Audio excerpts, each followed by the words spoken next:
Mas a grande contribuição do Espiritismo para mim foi no meu conhecimento interior, né? Naquilo que a gente estava falando, que foi essa imersão que a gente faz, né?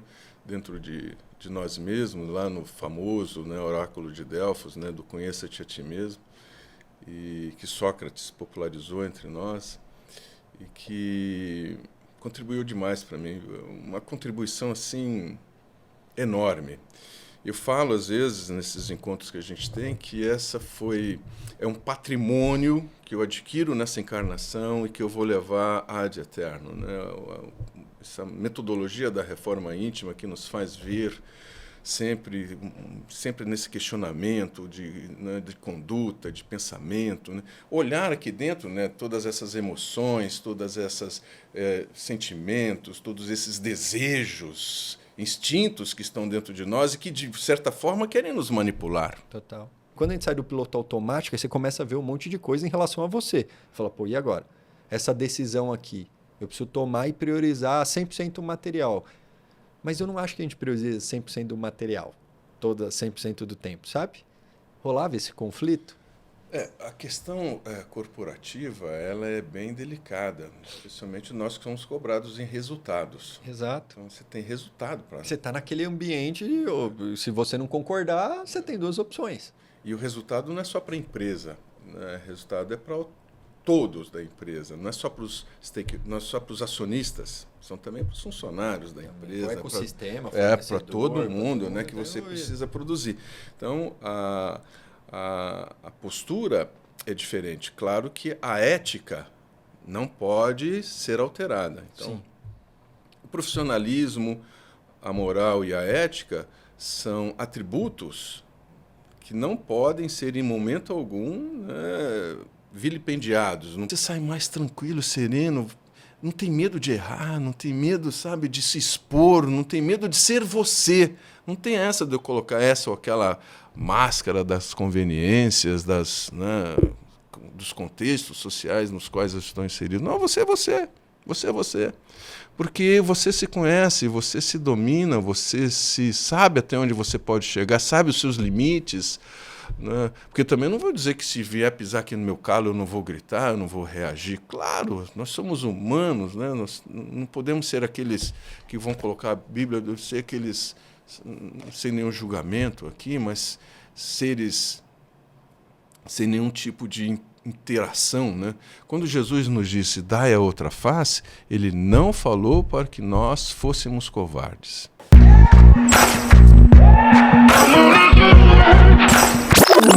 Fala galera, sejam muito bem-vindos a mais um episódio do Tarja Preta São Silvestre Podcast, onde a gente vai encontrar histórias reais com pessoas reais. E aqui a gente vai falar sobre vida, sobre saúde, a gente fala um pouco sobre filhos também, negócios, e hoje eu não tenho dúvida alguma que vai ser uma conversa, no mínimo profunda, mas que tem todo o potencial de ajudar muita gente. Vou conversar aqui com uma pessoa que eu admiro muito, mas eu não vou falar muito ainda.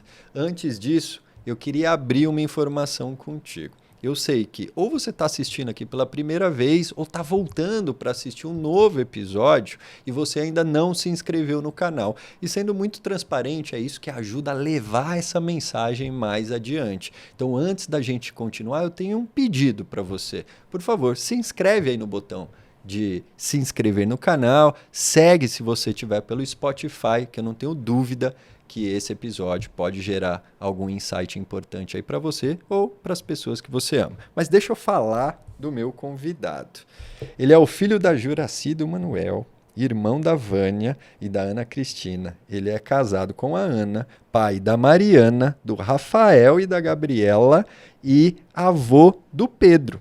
Ele é escritor, formado em administração de empresas e psicanálise clínica, mais de 30 anos como executivo aí no mundo corporativo. Há uns 10 anos ele já saiu desse mundo e hoje é empresário no segmento de móveis e embalagens.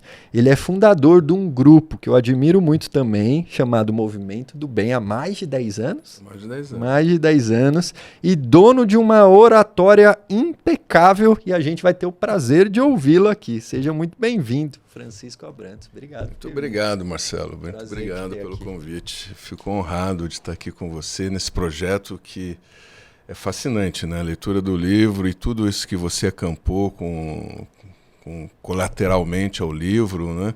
É fantástico. Parabéns. Parabéns pela iniciativa. Obrigado. Eu não tenho dúvida, mestre, que essa conversa tem o potencial de ajudar muita gente.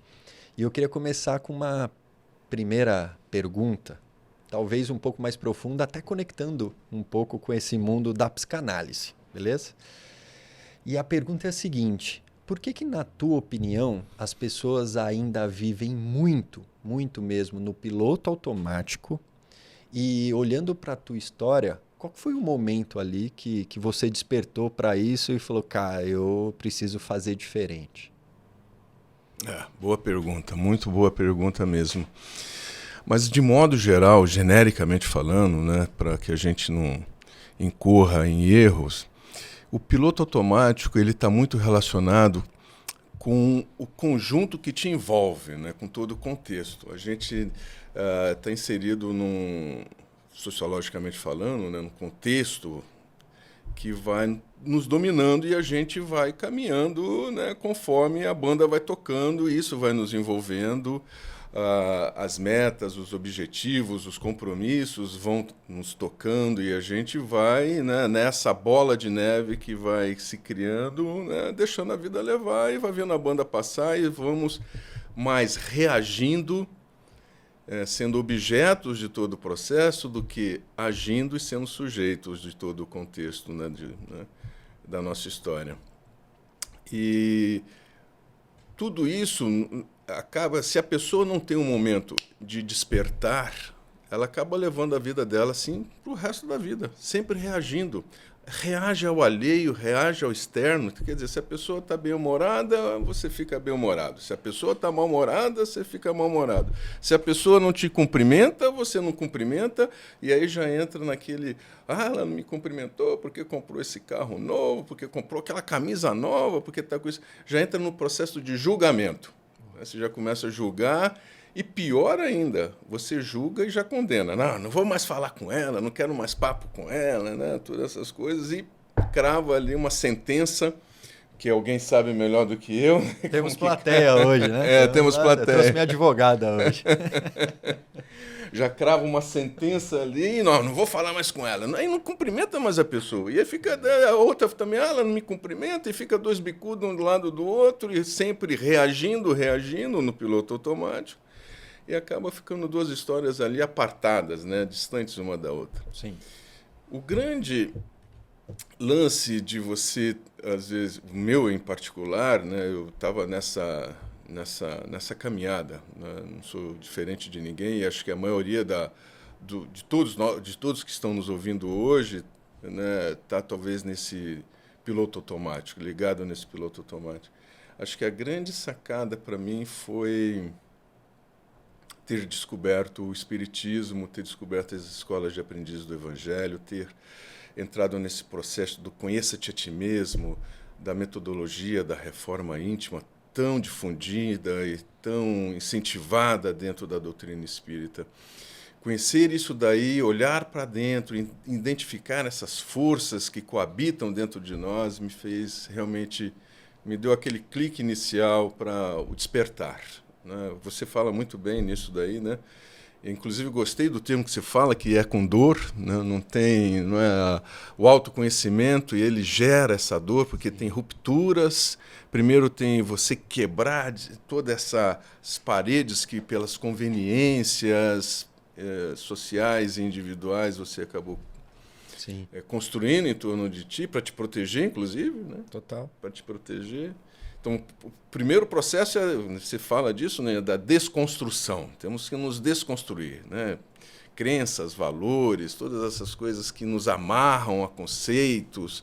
Né? Tem gente que acorda de manhã e fala assim, eu sou mal-humorado até as 10 da manhã. Cravou isso. Tem um amigo aqui. Cravou isso, eu sou não fale comigo de manhã, não me dê bom dia, não fale nada comigo porque eu sou mal-humorado. Meu Deus do céu, será que essa pessoa não vai acordar um dia bem-humorada, teve um sonho gostoso ou dormiu Véspera bem? de Natal, né? Uma data importante, não vai acordar bem-humorada e está predisposto a ver o sol, a sentir o ar e todas as coisas. Não, ele cravou ali essa estampa e ele é mal-humorado, Então ele tem que, né, tem que manter aquilo, é um homem de palavra, tem que manter aquilo ali e vai ser mal-humorado sempre. Então, uma das primeiras coisas, acho que para a gente sair também do piloto automático, é essa quebra, essa ruptura com todas essas muralhas que a gente construiu em torno de nós, né, de conceitos e valores, crenças, todas essas coisas, para aí sim iniciar uma reconstrução. E você trouxe que conhecer a doutrina espírita te ajudou mais nesse processo também. Eu queria ir mais fundo aí, até para quem está acompanhando a gente e talvez não conheça, talvez conheça, conviva com essa doutrina, enfim.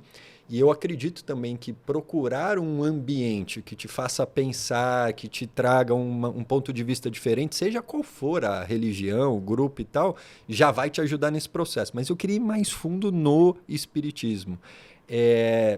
E quando você teve esse contato, por exemplo, para quem não tem, como eu falei, ou tem aquela visão de fora, o julgamento de, eu não vou na casa espírita porque eu vou chegar lá, vou ver um monte de espírito. Já chama casa espírita, né? Ou centro espírita. Então eu vou num centro que tem muito espírito. Como é que é? Como é que daria para, sei lá, desmistificar isso? Para quem não conhece, por exemplo. Primeiro, sem nenhum proselitismo, sem querer defender religião, especialmente o espiritismo, né? Porque a gente pode encontrar, muitas pessoas podem encontrar aquilo que eu encontrei, que você encontrou, que outras pessoas encontraram dentro do espiritismo e outras religiões. Total, né? Então, sem querer tá aqui... tudo bem se amanhã mudar. Eu comento só fazendo um paralelo, que se amanhã eu entrar em um outro templo, em algum lugar, fui viajar, entrei num lugar lá X, e aquilo tocou meu coração, é muito mais, acho que o sentido que eu ver ou ouvir, né? Enfim... Mas não, eu fui muito feliz na religião, fui vocacionado a padre, envolvido dentro da pastoral da juventude. O que quer dizer ser vocacionado a padre? Você fez curso de... Quase. Eu só não fui padre porque acho que meu pai morreu.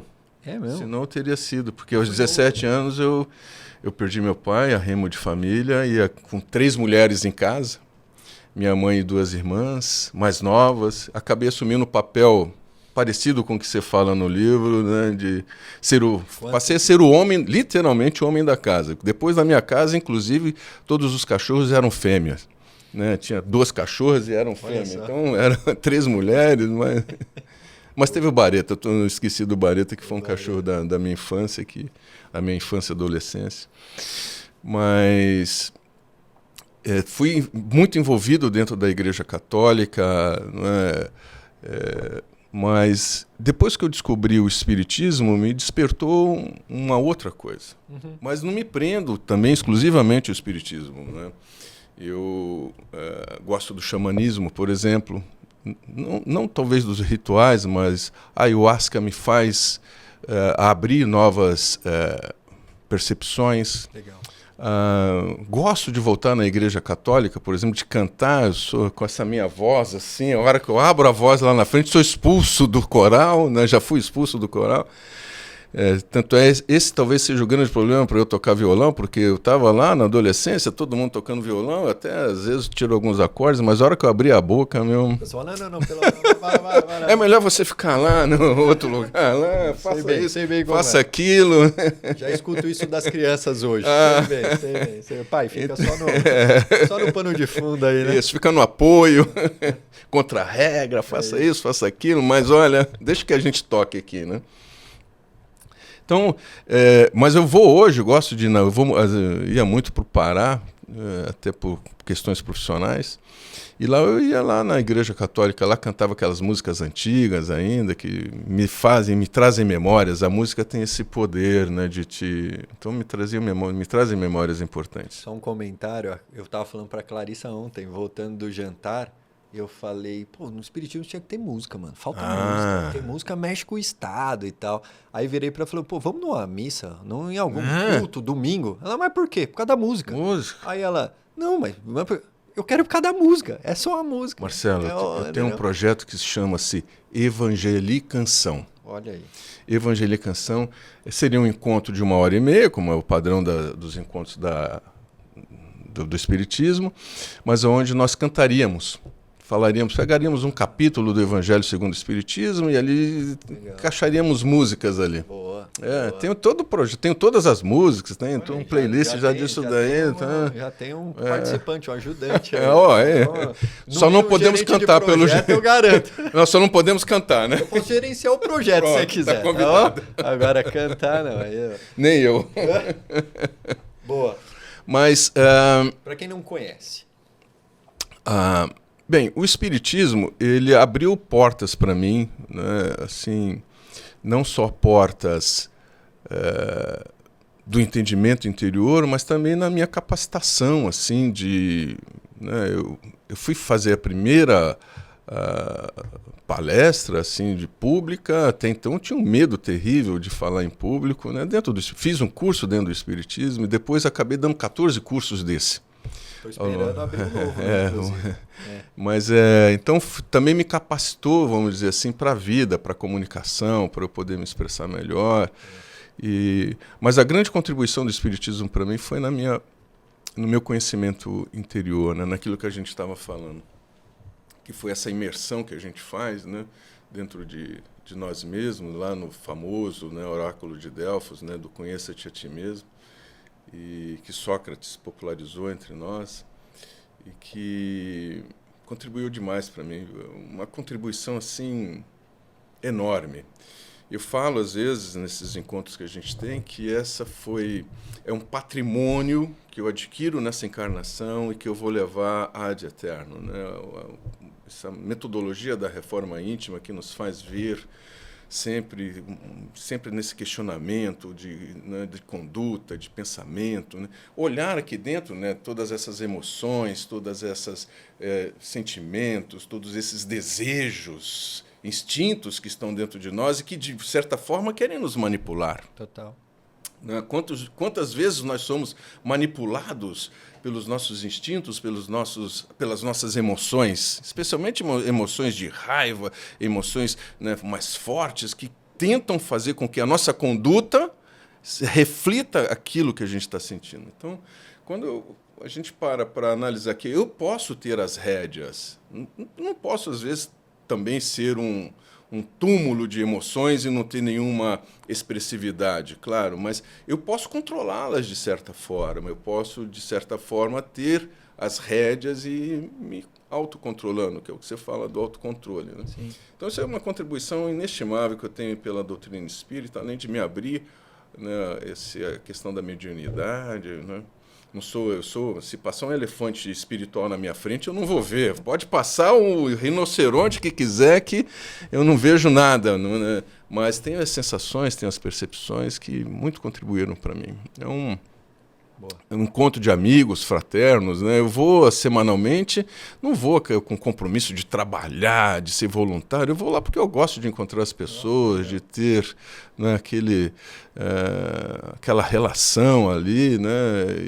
E claro, né, a gente está trabalhando materializando os propósitos espirituais daquela casa. Então, eu tenho uma opinião que até eu frequentava assim com a minha mãe, às vezes ia em algum centro, eu até comento no livro que até por proteção, tudo que minha mãe tinha ideia de cartomante, igreja evangélica, qualquer umbanda, candomblé, tal, ela experimentou várias coisas e eu ia muito mais para acompanhá-la e naquele inconsciente de protegê-la, né? Mas eu lembro que eu me sentia bem quando eu ia no tal do mesa branca, esse tipo de coisa, não entendia muita coisa, né? Enfim, e aí eu lembro que em um determinado momento da minha vida já adulto, isso há uns quase 6, 7 anos, mais ou menos, eu lembro que eu fiz um curso longo de filosofia naquela Nova Acrópole, e aí trouxe uma visão de filosofia bem legal. E eu lembro que ali eu estava passando por um momento difícil, que era o divórcio e tal, e na verdade o tema me interessava, mas eu topei fazer esse curso porque eu ia com um amigo de infância e eu estava querendo me reaproximar dele. Então ali era uma oportunidade da gente ir junto para o curso. Então, eu fiquei muito tempo afastado. E aí, quando eu estava voltando, eu falei, a decisão de ir nesse curso foi para ficar perto desse amigo. E aí acabei tendo ali o acesso, né, mais no detalhe ali de filosofia. E aí quando eu chego no Espiritismo por dor, eu lembro até, acho que quando eu fui na casa, eu acho que eu já estava com a Clarice, aí eu lembro de ter visto uma borboleta, e a borboleta era muito forte com a minha mãe. Minha mãe era muito forte. E aí eu vejo e viro para a Clarice e falo assim, pô, você tem algum centro espírita para me indicar? Eu deu aquele estalo, mano, preciso ir. Porque eu lembrei da minha mãe, da borboleta. Chego lá. Fiz a entrevista com a Marlene, que você conhece. E aí ali, quando esse amigo sai da escola de filosofia e ele vai se matricula no curso preparatório lá da escola, né, de aprendiz. E aí eu falei, pô, agora eu preciso continuar perto desse amigo. Só que eu levei ele no atendimento para tomar um passe. Ele foi comigo. E aí ele já queria seguir na doutrina e falou assim, mano, me matriculei num curso aí. Eu falei, outro curso, mano? Aí eu fui entender.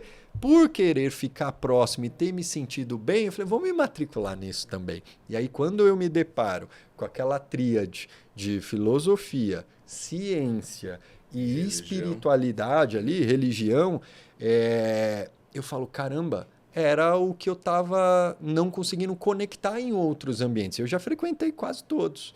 E eu falei, cara, aqui tá conectando, tá tendo mais lógica para mim. Eu acho que eu me conectei um pouco pela lógica. E aí, quando eu entro na escola de aprendizes do Evangelho, que tem aquela metodologia que eu costumo dizer que é um curso muito mais de desenvolvimento pessoal, de qualquer coisa, de espiritualidade. Porra, tem técnica ali que eu já investi uma boa grana, Francisco. Que, cara, foi raso. Eu te falei da oratória, né? Caramba, que você se prepara. Criar né? comunidade. Todo mundo fala hoje nesse mundo digital. Ah, você tem que criar um negócio, um movimento que crie comunidade. Ali você cria comunidade. Você precisa se conhecer mais para descobrir tudo isso que você falou da potencialidade e tal, para dar mais certo o mundo que for. Porra, ali te ajuda nisso. Você melhora a oratória. Você olha para os teus desafios. Você olha para a moral. Eu falei, caramba. E sabe a única coisa que eu não vi lá nesse curso? Durante 2, 3 anos? Espírito. Aí eu falei, porra. E o maior medo das pessoas eu vou lá, vou ver espírito. Então, eu ainda acho que tem uma boa pista aí para desmistificar mais isso, sabe? Por isso que eu também te fiz a pergunta. E te agradeço pela tua explanação. O que você pensa sobre isso? É desenvolvimento pessoal mesmo? Eu acho que primeiro é o desenvolvimento espiritual, né? Porque nós somos espírito aqui. Aqui está falando dois espíritos, né? Francisco e Marcelo, sendo assistida pela Clarissa. Pelo Fernando, né? O Pink e o Cérebro, não. E entendendo isso, né, a gente é um desenvolvimento espiritual também. Tudo que a gente faz ali dentro não é exclusivamente assim para a matéria. Está desenvolvendo o espírito que está ali, né? Aí a pessoa imagina que vai estar dentro de uma casa espírita, vai estar enxergando espíritos. Quando ela cair em si, que ela está se relacionando com espíritos, que todos nós somos espíritos, ela vai entender que realmente tem tudo a ver ser chamada de casa espírita, não é? Porque não vai ter lá manifestações. A nossa fé é raciocinada. Ela é baseada nesse tripé, né, de filosofia, religião e, sobretudo, ciência. Tudo aqui, todas as explicações, tem que parar em pé. Não pode ter nada dogmático, não pode ter paradigmas que eu falo e você tem que acreditar porque é isso que é e a religião falou, alguém da religião falou e você tem que acreditar naquilo, sem que haja uma análise profunda e científica. Então, a nossa fé, né, Kardec já nos ensinou sobre isso, que é raciocinada. Então, dentro de tudo que a gente passa ali dentro, as explicações passam pelo cunho científico. Depois passa pelo cunho filosófico, porque uma das coisas que a filosofia, né, você estudou, não nos traz resposta, mas ela nos faz ser seres que sabem fazer as perguntas, que é o que você falou aqui, né, da gente saber fazer perguntas para que aí efetivamente tenhamos as respostas que necessitamos para o nosso caminhar. É passar a ser sujeito e não mais um dos que ficam ali perguntar por quê, perguntar o quê, fazer o quê. Não, nós somos conduzidos a isso, a ser seres pensantes. Essa é a principal contribuição da filosofia dentro dos cursos que a doutrina oferece, dentro de todo o arcabouço do Espiritismo. Né? E, por fim, a religião, mas não é essa religião dogmática, nossa religião cheia de cultos, cheia de rituais. Nós não temos cultos nem rituais, não temos sequer uma prece dentro.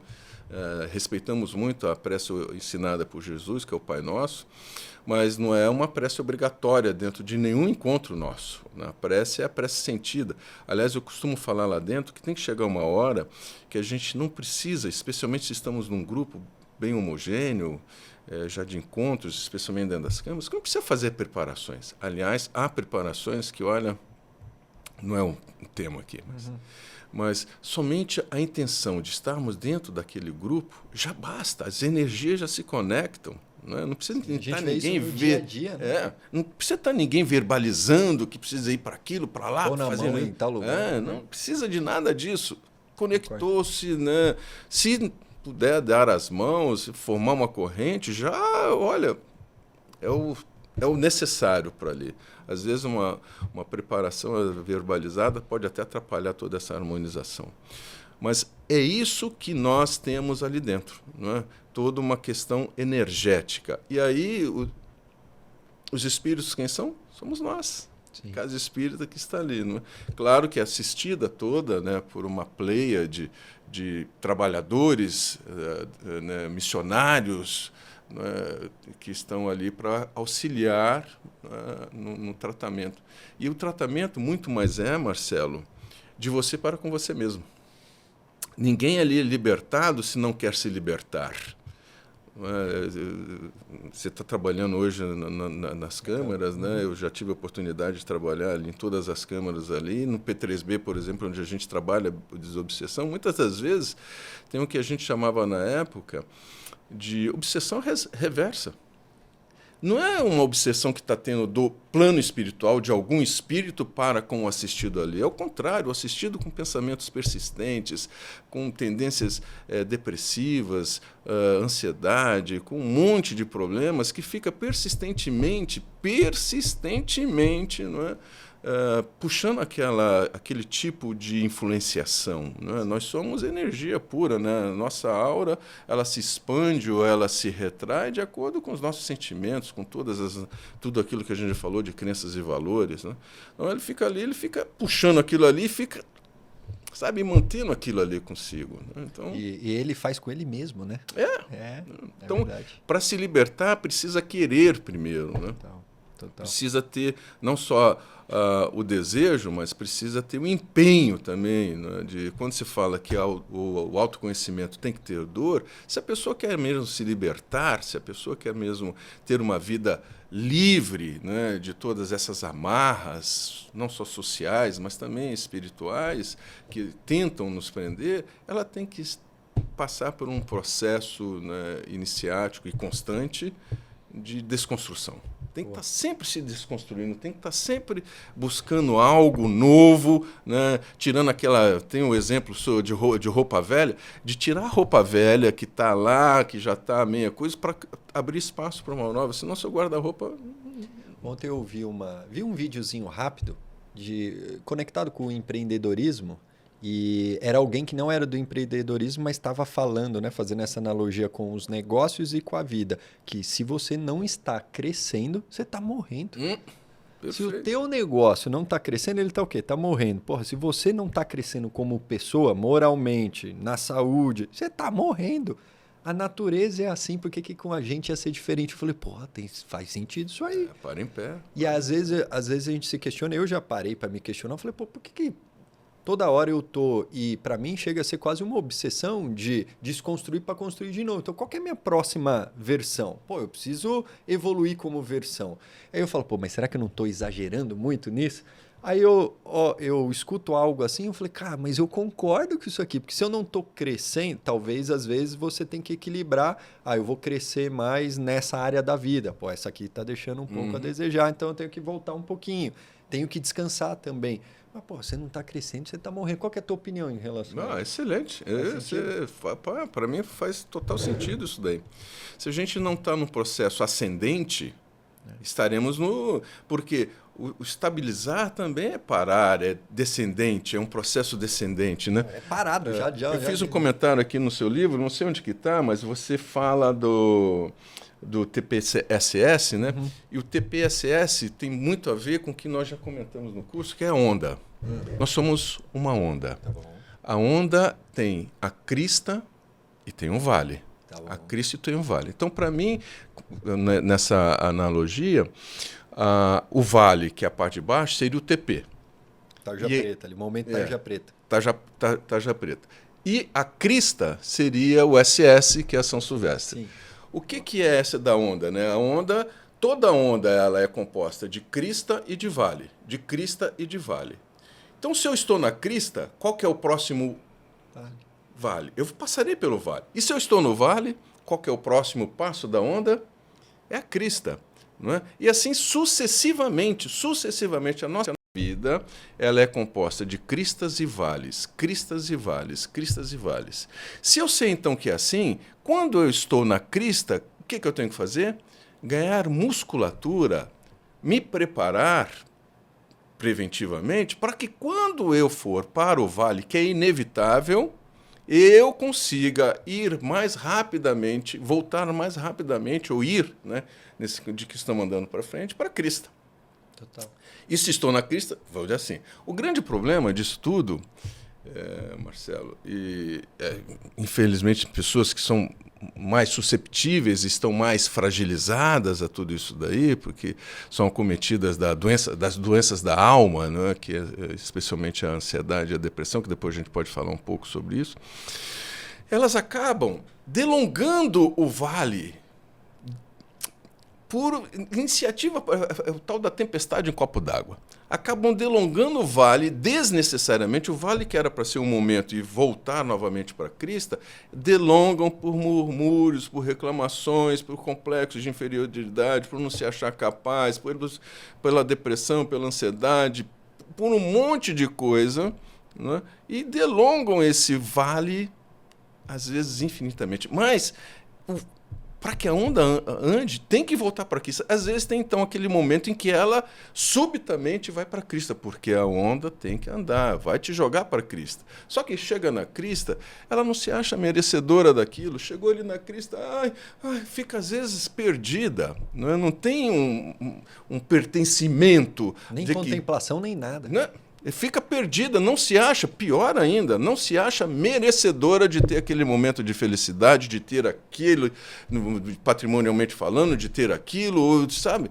E aí a crista acaba dando só um pico e volta, porque inevitavelmente depois da crista nós temos o vale. A onda precisa andar. Aí volta de novo para o vale. Então a crista que ela poderia alongar, né, através de conduta, através de práticas, através de uma série de iniciativas, acaba sendo só um pico e depois ela volta para o vale e ali delonga-o, além do tempo que ele deveria ser. Então, não pega nem a prancha, né? Pra dar uma surfadinha, né? Só nem quer ficar embaixo d'água, né? De barriga que você vai de jacaré, não dá nem um jacaré. Agora, né? Vambora, né? Não dá nem um jacaré para ir embora. Então, eu fiz até uma anotação aqui que eu achei muito interessante, que a tarja preta, né? Você pode também delongar, acostumar-se, né? Acomodar-se com os medicamentos e não querer nunca o desmame, nunca entrar no processo sequer do desmame e vai viver ad eterno tomando qualquer tipo, não vou mencionar nenhum aqui para não induzir ninguém, mas tomando ad eterno esses remédios que, né, te trazem os hormônios que naturalmente você poderia estar produzindo para o seu bem-estar. A gente estava conversando ontem no jantar sobre essa nova, não vou chamar de onda para não confundir aqui, mas esse novo momento sobre as medicações que inibem o apetite. Uhum. E aí eu estava fazendo um paralelo que é como se fosse um tarja preta para dormir, por exemplo. Porque você toma aquele remédio para você chegar num estado, tirar a cabeça de baixo d'água, agora eu dei uma estabilizada, agora eu tenho que fazer a minha parte. Uhum. Porque daqui a pouco eu vou começar o tal famoso desmame. E o que vai acontecer comigo? Assim como qualquer outra medicação. E aí eu até falo no livro que tá tudo bem se amanhã eu precisar tomar um tarja preta.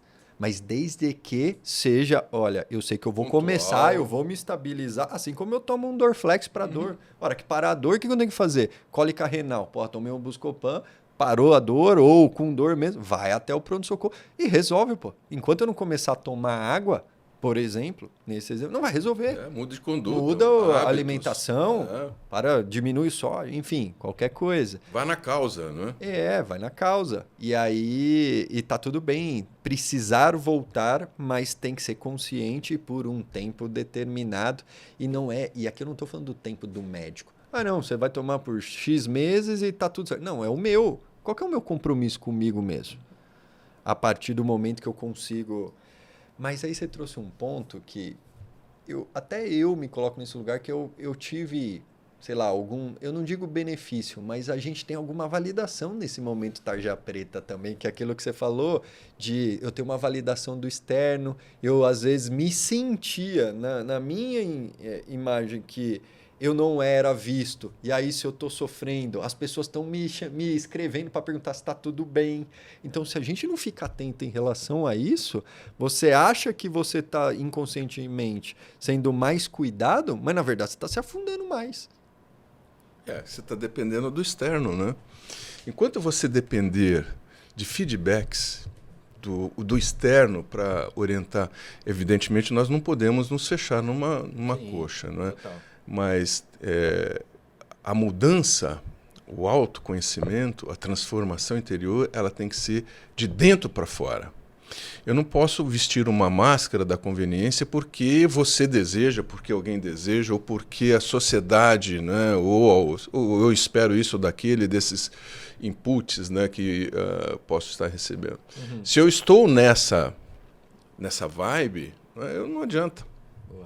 Não adianta porque não é algo que eu quero. É mesmo parar de fumar. Eu sou ex-fumante. Parei de fumar quando entrei para a doutrina, né, na escola de aprendizagem, registrado na minha caderneta. Fale mais sobre isso. Fale mais, né? Mas quantos fumantes sabem do mal que o cigarro faz? Se não todos os fumantes sabem do mal que o cigarro produz, mas continuam fumando. As imagens hoje terríveis, né? Mas não param de fumar. Uhum. Né? Às vezes a mãe quer, às vezes eu parei de fumar porque minha filha nasceu. Tá bom. Teve um input. Não, eu já queria também, não devo reconhecer que eu sempre quis parar de fumar, mas era um hábito que te traz também, enfim, um certo prazer e um anestesiamento também momentâneo. Fisiológico. Né? Fisiológico. Não, psicológico também, né?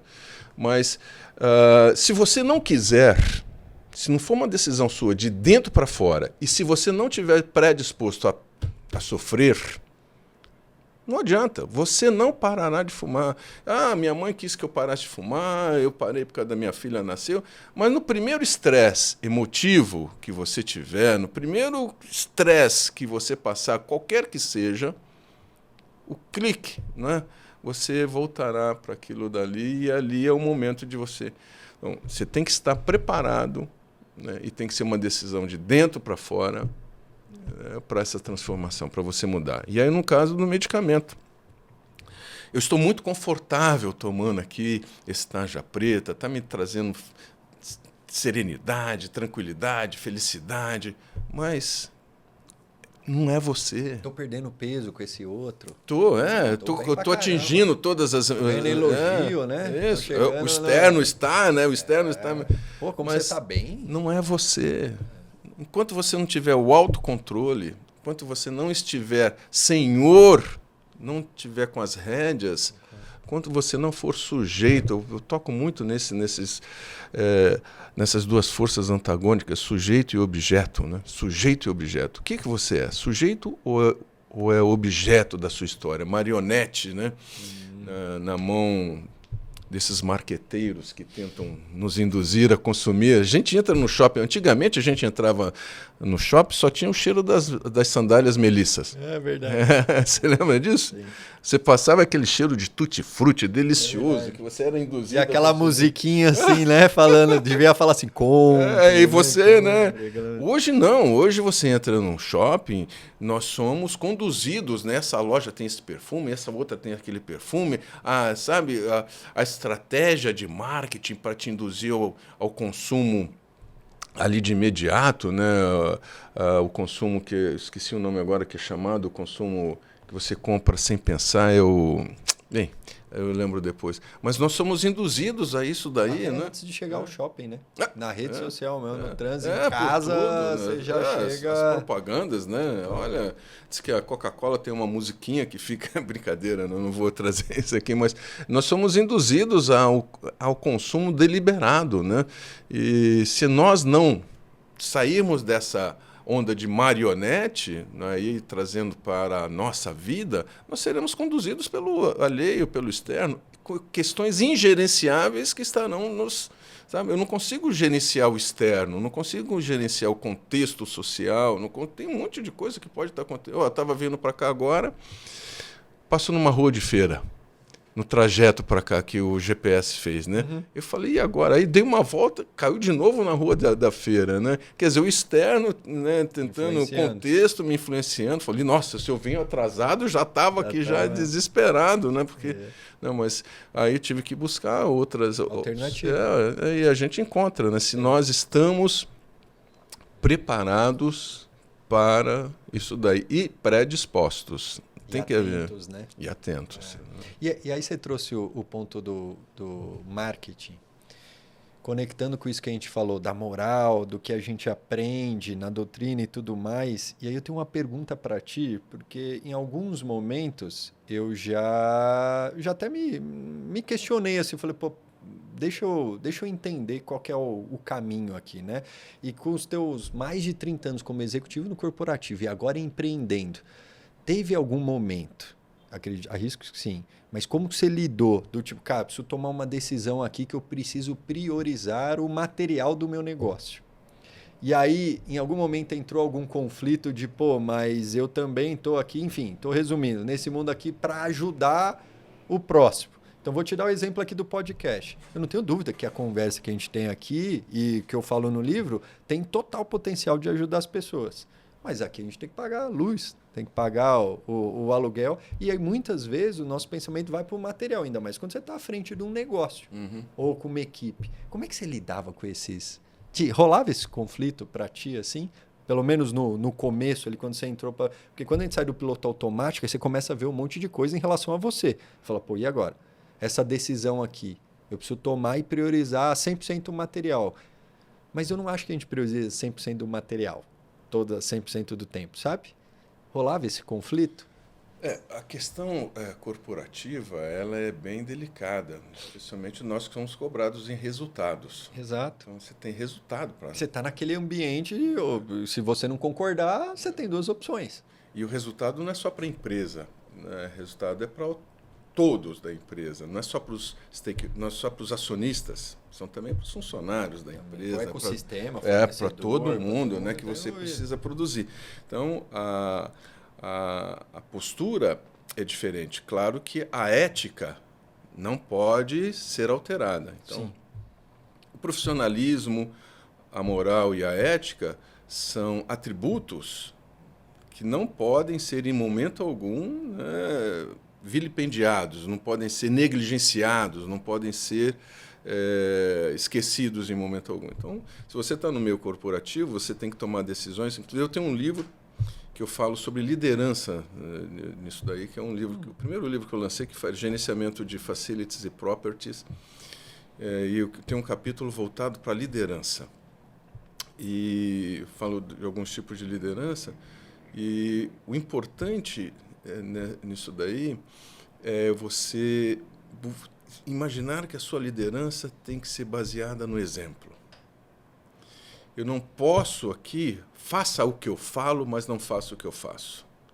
Então, dentro não sei se estou te respondendo, mas dentro do meio corporativo, eu sempre me policiei nesse sentido, né, de estar orientado pela ética, pelo profissionalismo, pela moral, né, pelas relações estarem sempre positivas, né, mantendo sempre sim, sim, não, não. Se você precisa ser, né, manter a sua palavra, ter, né, uma responsabilidade por aquilo que você faz, enfim.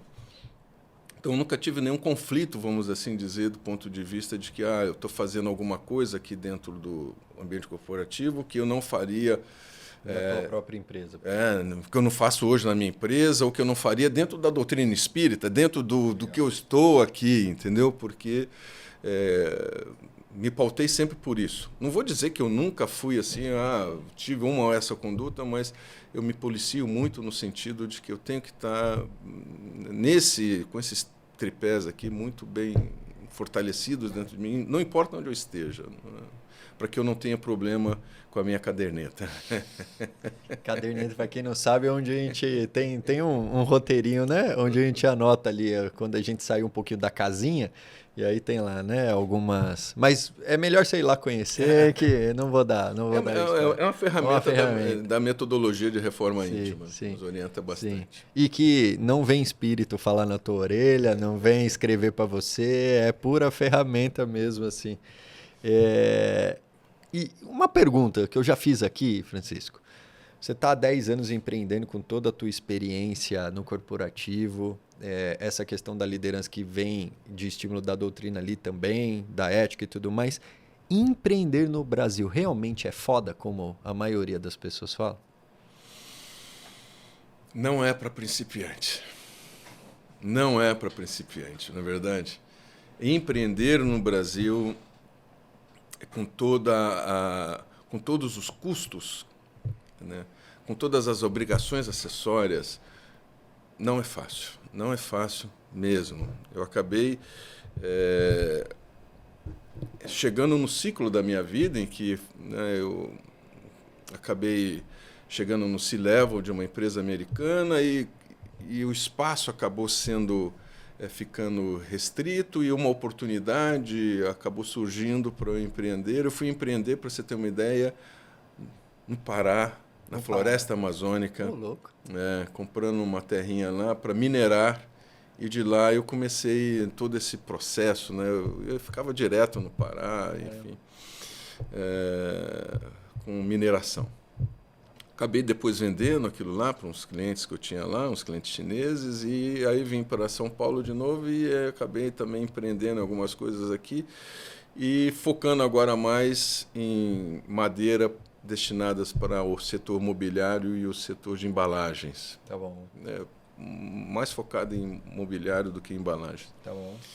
E eu vou dizer para você que é um constante aprendizado. É um constante aprendizado. O empreendedorismo te abre assim. Eu sou na minha empresa o office boy, eu sou o presidente da minha empresa, mas também sou o office boy da minha empresa, que vou na Calunga comprar lá a resma de papel que eu tenho, da impressora lá, né, os cartuchos da impressora, né, ou vou agora, teve um problema num caminhão nosso, vou lá ajudar o motorista lá a fazer isso, quer dizer, ele o empreendedor, né, médio e pequeno empreendedor no Brasil, ele tem que estar predisposto a ser hands-on, a estar com a mão na massa. Né? Até, né, é o famoso TBC. Você sabe o que é o TBC? Não. Tire a bunda da cadeira, né? Tem que estar, né, predisposto a, né, não tem ar condicionado, todo esse conforto que a gente tem. Quebrou o computador, liga para o suporte, né? Liga para o helpdesk. Eu quebrou meu notebook, eu tenho que colocar debaixo do braço, levar lá, ou eu mesmo às vezes, né, tentar entra no YouTube e procura fazer alguma coisa. Então tem sido uma experiência desde 2012 que eu estou empreendendo, né? E foi uma transição, né? Foi uma transição que eu quis fazer, né, dessa empresa que eu estava para isso daí, aproveitando uma oportunidade, né, que surgiu. Né. Você se planejou, a oportunidade apareceu, você decidiu e vai? Eu já estava meio inclinado, tá bom. Meio inclinado a fazer isso daí. E aí apareceu a oportunidade, eu abracei. Falei, me joguei. E vou dizer para você, ao longo desses anos todos, eu acabei de formar meus filhos dentro do empreendedorismo, com a minha empresa. E vivo hoje mais tranquilo. Somos felizes, né, tendo essa experiência do empreendedorismo, tendo essa experiência de estar me lançando aí nesse campo que é hostil. Faria de novo. Acho que eu acho que eu fiz no tempo certo, na idade certa. Né? Hoje eu não voltaria para o... Já tive um convite para voltar, mas eu não voltaria para o Por quê? mundo corporativo. Porque a liberdade que a gente tem hoje é outra. A liberdade que eu tenho hoje e ter também total controle. Né? Hoje, né, eu sou a cabeça da sardinha. Eu penso em tudo na minha empresa, eu decido tudo. Eu já cheguei a ser, vamos dizer, o pelinho do tubarão. Né? Daquelas empresas grandes, eu estava lá, talvez o rabinho lá do tubarão, uma nadadeira do tubarão, alguma coisa. Mas eu era uma nadadeira, uma coisa, sabe? Mas hoje eu sou, dentro da minha empresa, a sardinha, a cabeça da sardinha, que tomo decisões, que faço da forma... E a gente... eu me sinto assim, hoje nós temos 40 e poucos funcionários, quer dizer, eu me sinto feliz de estar contribuindo, né, para esse cenário, como empreendedor, como empresário, né, e está sendo assim uma alavanca nesse segmento, né, podendo contribuir positivamente para ele. Enfim, estou feliz. Vou aí, tá? Vou aí porque esse assunto sempre me gera bastante interesse também. Em algum momento ali, no fim da formação dos teus filhos, você já tinha feito a transição, pelo menos ali os mais novos, acredito eu. E como é que você falava sobre o empreendedorismo? Você incentivava ou incentivava o mundo corporativo? Ou deixava livre, mas você tinha um exemplo que você estava saindo do mundo e indo para o outro? Como é que foi esse momento, assim? Boa pergunta. Não teve assim nada que foi induzido. Tanto é que os dois mais velhos... A minha filha agora, que depois que teve o filho, Pedro, depois que o Pedro nasceu, ela... Até respeito muito essa decisão dela. Ela decidiu sair da empresa que ela trabalhava e dedicar-se ao filho e agora ela está seguindo para o setor de yoga. Legal. Né? Então hoje ela tem um estúdio, ela atua com yoga, né? Ela se formou, todas essas coisas. Ela está nesse... Até muito bonito vê-la transitando por isso daí, né? Que também ajuda muitas pessoas na formação das pessoas. Mas não teve nenhuma influenciação, nenhuma... Né? Eu lembro que meu filho me ajudava com algumas planilhas de Excel, acompanhava, né? Mas, assim... E ele continua trabalhando no ramo corporativo. A minha outra filha, como a minha mulher, que é da área da saúde, né? A Ana, ela é psicóloga, a outra filha também foi para essa área para cuidar dos animais. Hoje ela é veterinária. Então, teve assim... Mas também a veterinária...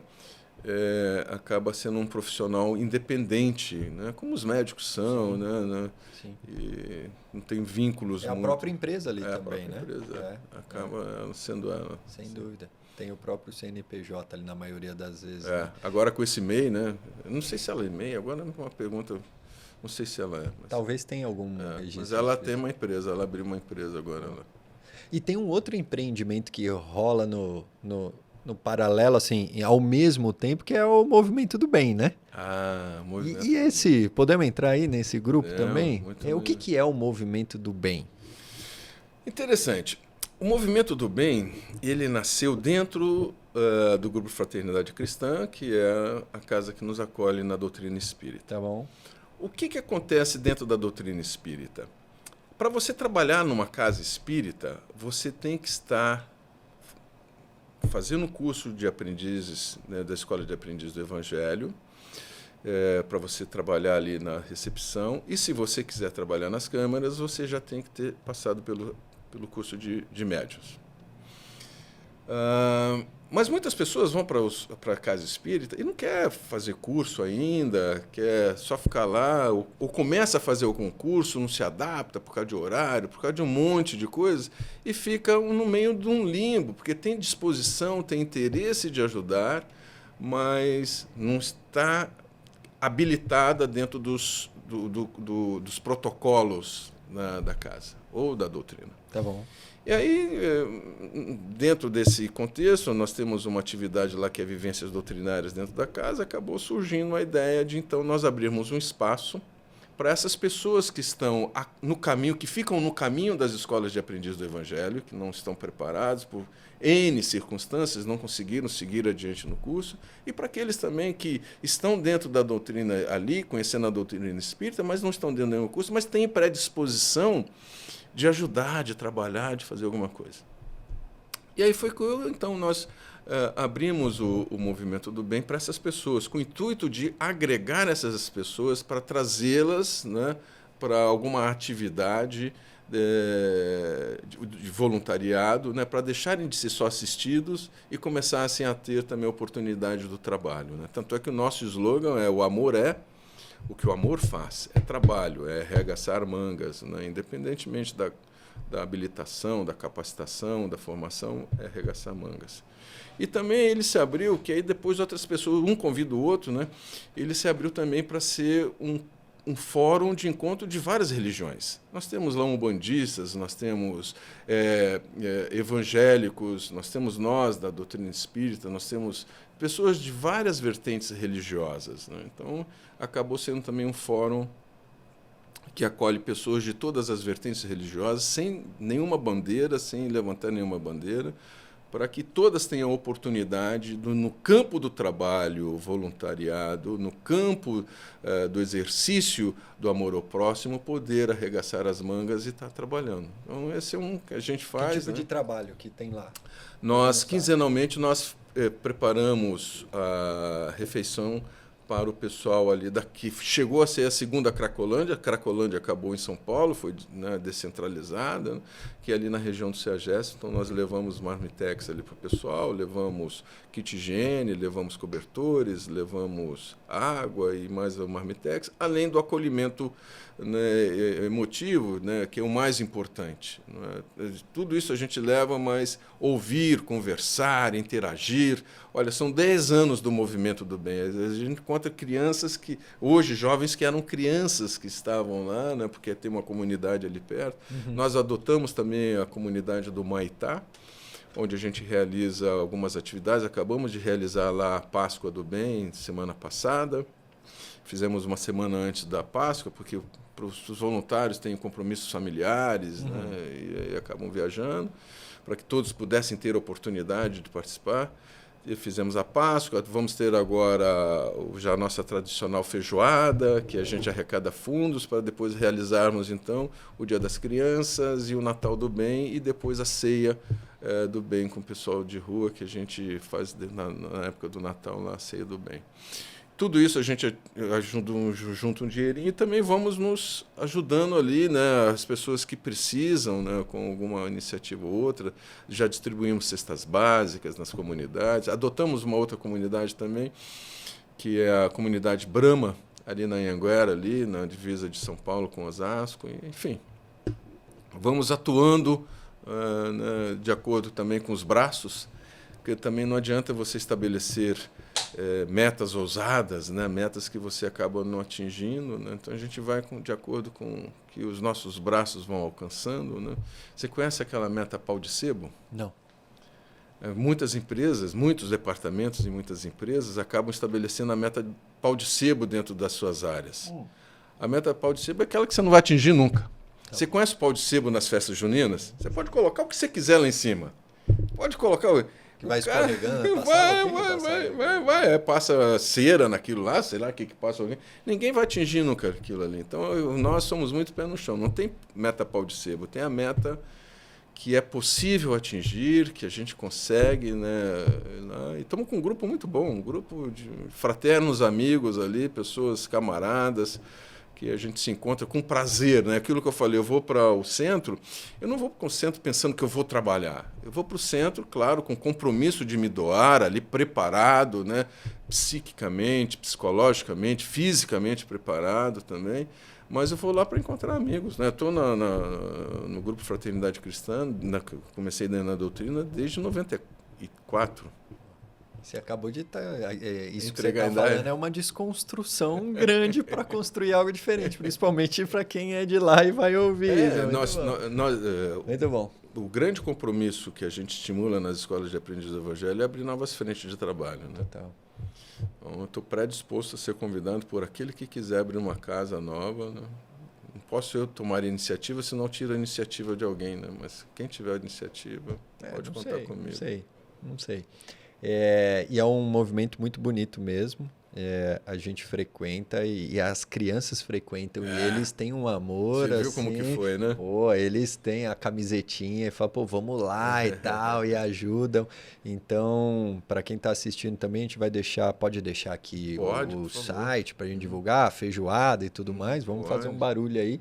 E é um super espaço para acolher as crianças também. A gente cria um estereótipo muito grande. Eu não vou levar meus filhos nesse tipo de ação.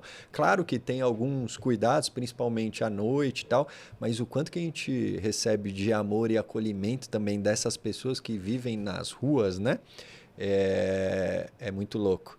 E também, Marcelo, se você me permite, nós não podemos criar nossos filhos. Você viu que eu levei meu neto, né? Sim. Você levou seus filhos. Menor, né? até, do que hoje o Pedrinho está com quanto? 3 anos. 3.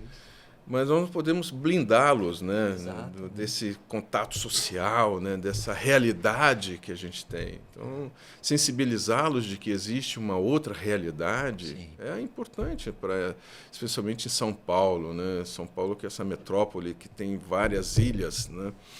E que às vezes não se conectam, né? Você vê aquela comunidade ali, não se conecta com uma realidade. Criança dá uma aula, né? Nossa. Porque os meus filhos jogaram bola pra caramba no último dia das crianças. Eu falo até arrepiado. Aí a gente entrou no carro, o Samuel virou pra mim e falou assim: ô pai, por que aqui a maioria das crianças joga descalço, não tem um sapato? Ele percebeu, mas pra ele... ele tava lá, ele tá lá jogando bola lá contigo, nessa última e tal. Ele não tá nem aí, mano. Ele quer brincar, quer jogar bola. É criança, velho. Criança se conecta e o quanto facilmente que a gente vai desconstruindo isso de bom que eles trazem, né? Já vem pronto, já vem, entendeu? Já a gente que vai pondo um monte de trauma, um monte de coisa nossa e eu tirei uma foto que ele tá na foto lá no gol lá.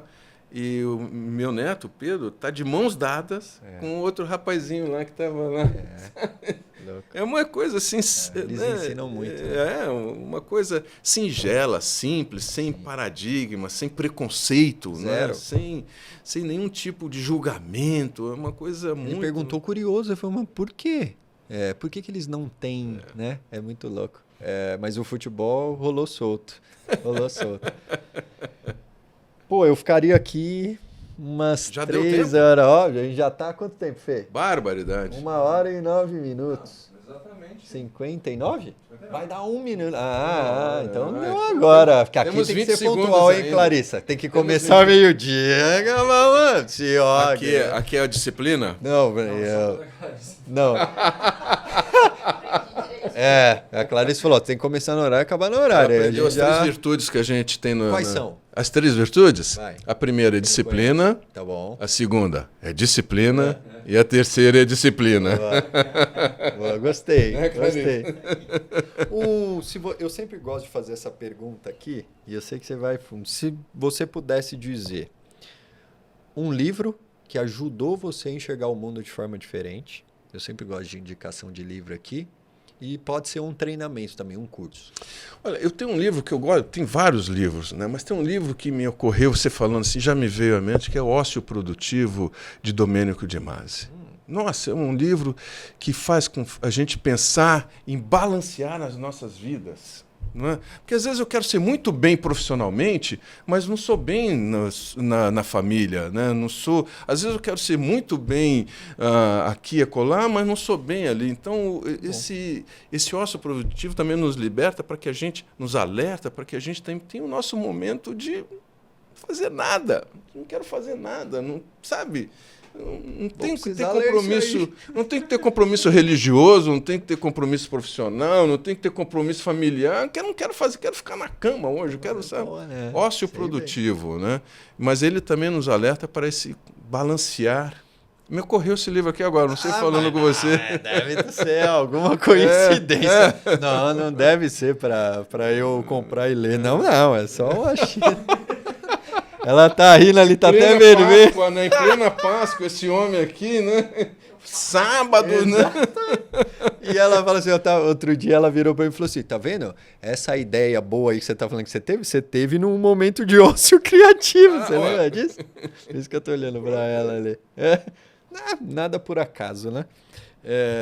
Tá aí o poder da intuição, né? Também, né? Quanto que a gente desenvolve também. Muito bom. E um curso?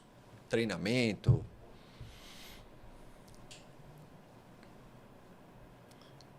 Eu vou citar então, já que a gente está falando bastante aqui, foi um curso que eu fiz, a Escola de Aprendiz do Evangelho.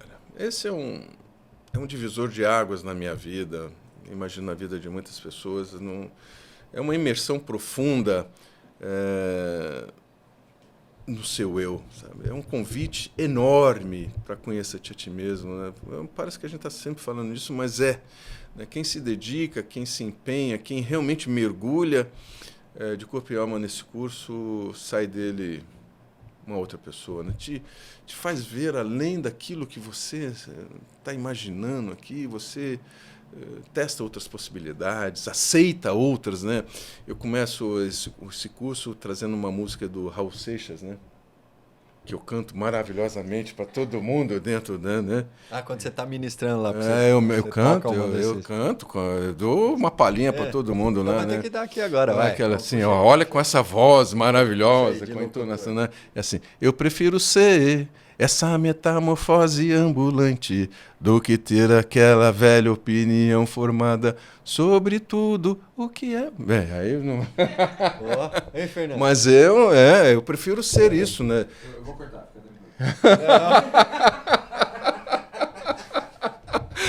Faça isso. Mas eu acho que quando a gente se abre, quando a gente passa por essa escola, quando a gente passa por esse deserto, né? Eu tenho um terceiro livro que estou escrevendo e que está no forno aí, chama-se Desertos. Tá bom. Eu avalio todos os desertos bíblicos e faço no final essa imersão no deserto interior. Quando você realmente adentra no seu deserto interior, com essas forças que coabitam aqui, desejos, instintos, emoções, sentimentos, todas essas coisas que estão aqui, como a gente já falou, que te tentam dominar, e nesse deserto você começa a se conhecer, né? Começa a mapear tudo, né? Aqui tem uma ilhazinha, aqui tem uma duna que se move, sabe? Se mapeando mesmo, se conhecendo, você sai mais tranquilo, sereno, não tem medo de errar, não tem medo, sabe, de se expor, não tem medo de ser você. Não tem essa de eu colocar essa ou aquela máscara das conveniências, dos contextos sociais nos quais eu estou inserido. Não, você é você. Você é você. Porque você se conhece, você se domina, você se sabe até onde você pode chegar, sabe os seus limites. Né? Porque também não vou dizer que se vier pisar aqui no meu calo eu não vou gritar, eu não vou reagir. Claro, nós somos humanos, né? Nós não podemos ser aqueles que vão colocar a Bíblia, ser aqueles sem nenhum julgamento aqui, mas seres sem nenhum tipo de interação, né? Quando Jesus nos disse, dai a outra face, ele não falou para que nós fôssemos covardes. Não. Não é um convite à covardia, como muitos podem pensar. Ele disse assim, pense, não reaja ao tapa. Se for preciso, dê a outra face, mas não reaja dando um outro tapa. Ele estava nos convidando a pensar, a agir, sabe, a ser tudo aquilo que a gente falou aqui, ser sujeito da sua história. Porque o instinto mais presente e imediato de quem leva um tapa, o primeiro tapa na cara, é dar um outro tapa. Jesus, não, dê a outra face. Não reaja, seja um ser que tenha um autocontrole e mostre que você está preparado para a paz, que você está preparado para uma outra caminhada do que essa que esse tapa pode simbolizar. Né? Enfim. Eu normalmente peço para, no final, para o convidado deixar uma frase, né? Uma frase, e eu aqui achei que eu ia te pedir para você deixar uma frase que você pode deixar, se tocar teu coração, para quem ainda vive no piloto automático. Mas eu vou mudar e mudei agora. Se você pudesse deixar uma única pergunta que não sairia da cabeça das pessoas, que poderiam ajudar elas nesse processo, qual que seria a única pergunta, já que a gente falou bastante de pergunta aqui?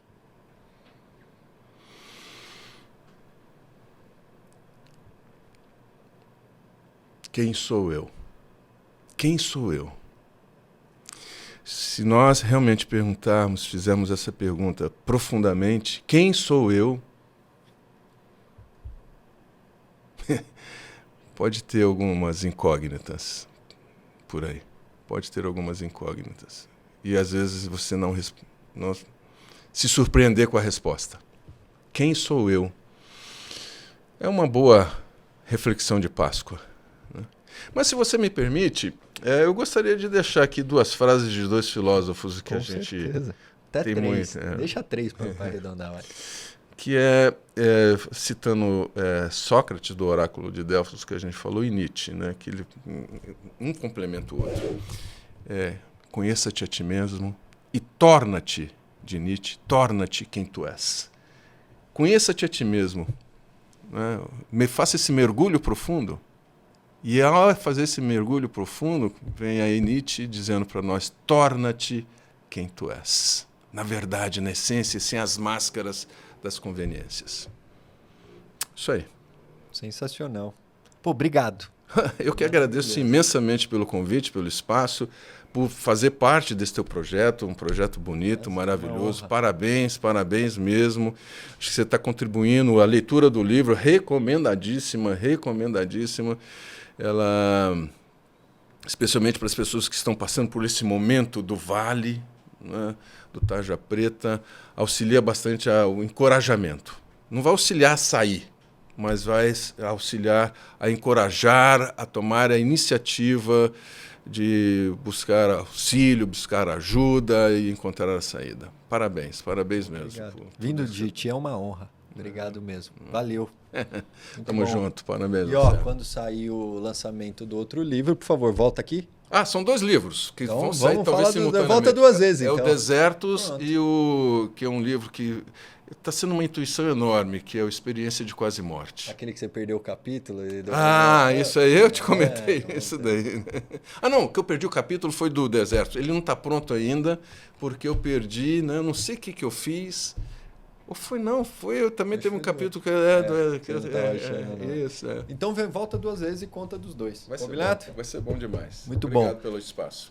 Eu que agradeço. Pessoal, você que acompanhou até aqui, eu não tenho dúvida que pelo menos alguma pergunta aqui, alguma fala que a gente teve, tem potencial de tocar teu coração. Então, como eu pedi lá no início, compartilha esse episódio no grupo da família. A gente está gravando agora no meio do feriado de Páscoa. Então, a energia aqui, com certeza, tá diferente. E se você ainda não se inscreveu no canal, essa é a última oportunidade. Segue também pelo Spotify, que isso ajuda a mensagem a chegar lá na frente. E a gente se vê no próximo episódio. Valeu, tchau!